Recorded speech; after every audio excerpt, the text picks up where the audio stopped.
Telangana CM Revanth Reddy ఇవాళ ఉమ్మడి నిజామాబాద్ జిల్లాలో పర్యటించనున్నారు. ఆర్మూర్, నిజామాబాద్ నియోజకవర్గాల్లో ఆయన ఎన్నికల ప్రచారం చేయనున్నారు.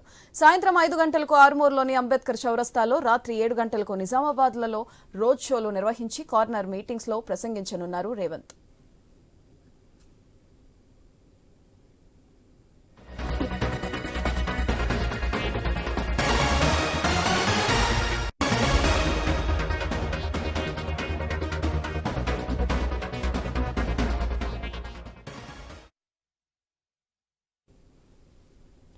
తెలంగాణ సీఎం రేవంత్ రెడ్డి ఇవాళ ఉమ్మడి నిజామాబాద్ జిల్లాలో పర్యటించనున్నారు. ఆర్మూర్, నిజామాబాద్ నియోజకవర్గాల్లో ఆయన ఎన్నికల ప్రచారం చేయనున్నారు.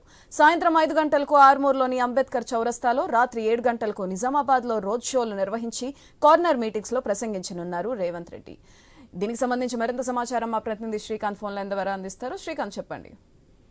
నిజామాబాద్ జిల్లాలో బడా నేతల ప్రచారాలతో హోరెత్తుతుంది. ఇప్పటికే ఎండను సైతం లెక్క చేయకుండా పెద్ద లీడర్లంతా నిజామాబాద్ పర్యటన బాట పట్టారు. నిన్ననే మాజీ సీఎం కేసీఆర్ పర్యటన ముగిసింది. ఇక ఇవాళ సీఎం రేవంత్ రెడ్డి నిజామాబాద్ జిల్లాలో పర్యటించనున్నారు.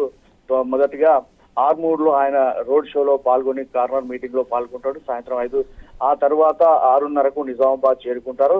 నిజామాబాద్ లోని గోల్ హనుమాన్ వద్ద రోడ్ షో ప్రారంభం అవుతుంది. సాయంత్రం 6:30 నుంచి 7 గంటల ప్రాంతంలో రోడ్ షో, అంటే కిలోమీటర్న్నర మేర రోడ్ షోలో పాల్గొంటారు. అనంతరం ఈ గోల్ హనుమాన్ నుంచి పెద్ద బజార్ నుంచి గాంధీ చౌక్ నుంచి నెహ్రూ పార్క్ వద్ద ఈ మార్గాల గుండా రోడ్ షో నిర్వహిస్తారు. అనంతరం నెహ్రూ పార్క్ వద్ద కార్నర్ మీటింగ్ లో పాల్గొంటారు.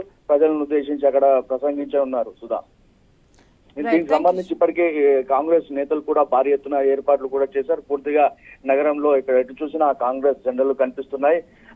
సీఎం కేసీఆర్ ఎందుకంటే నిజామాబాద్ పార్లమెంట్ ని కైవసం చేసుకునేందుకు ఇప్పటికే అన్ని ఏర్పాట్లు చేశారు. ఇటు నేతలకు కూడా దిశానిర్దేశం చేస్తున్నారు. ఎలాగైనా నిజామాబాద్ పార్లమెంటు స్థానాన్ని కైవసం చేసుకునే విధంగా సీఎం పక్కా వ్యూహంతో ఇక్కడికి వస్తున్నారు. ఎందుకంటే ఇప్పటికే 4 నిజామాబాద్ జిల్లాకు సంబంధించినటువంటి 4 నేతలకు కార్పొరేషన్ పదవులు కూడా ఇచ్చారు. సో ఈ ఎన్నికలను చాలా ప్రతిష్టాత్మకంగా తీసుకున్నారు. ఇందులో భాగంగానే రోడ్ షోను కూడా భారీగా విజయవంతం చేసేందుకు శ్రేణులు కూడా పూర్తిగా ఎక్కడికక్కడ శ్రేణులను తీసుకొచ్చే ప్రయత్నాలు అయితే చేస్తున్నారు. పెద్ద ఎత్తున జనాలను మోహరించే పనిలో ఉన్నారు. Right, thank you Srikanth.